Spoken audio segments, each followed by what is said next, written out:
শুক্রবার নাটকীয় এক ম্যাচে নিউজিল্যান্ডকে 4 উইকেটে হারিয়ে টি-20 বিশ্বকাপের সেমিফাইনাল নিশ্চিত করেছে ইংল্যান্ড।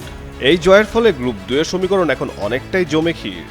বিশেষ করে পাকিস্তানের জন্য নতুন করে একটু আশার আলো দেখা দিয়েছে। ইংল্যান্ডের বিপক্ষে হারের কারণে নিউজিল্যান্ডের জন্য সেমিফাইনালে ওঠার পথটা আর সহজ রইল না। তাদের এখন তাকিয়ে থাকতে হবে শনিবারের শ্রীলঙ্কা বনাম পাকিস্তানের ম্যাচের দিকে। ওই ম্যাচের ফলই ঠিক করে দিবে শেষ 4-এ কারা যাচ্ছে।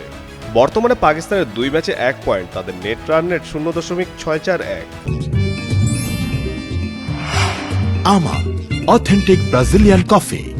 অন্যদিকে নিউজিল্যান্ড সব ম্যাচ খেলে 3 পয়েন্ট নিয়ে বসে আছে, তাদের নেট রান রেট +1.390। ফলে পাকিস্তানের সামনে সমীকরণ কঠিন হলেও অসম্ভব নয়।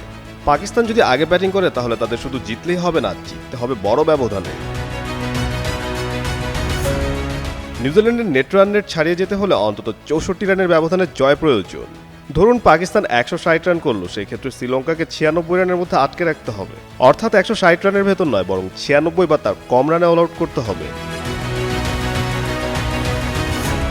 আর যদি শ্রীলঙ্কা আগে ব্যাটিং করে তাহলে পাকিস্তানকে লক্ষ্য তাড়া করতে হবে ঝড়ের গতিতে।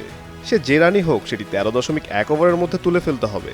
সহজভাবে বললে প্রায় 41 বল হাতে রেখে জয় নিশ্চিত করতে হবে পাকিস্তানকে।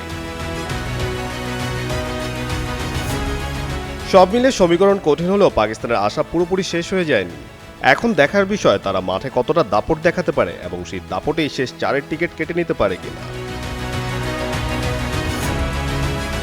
কাজী সাকলাইন আহমেদ, যুগান্তর স্পোর্টস।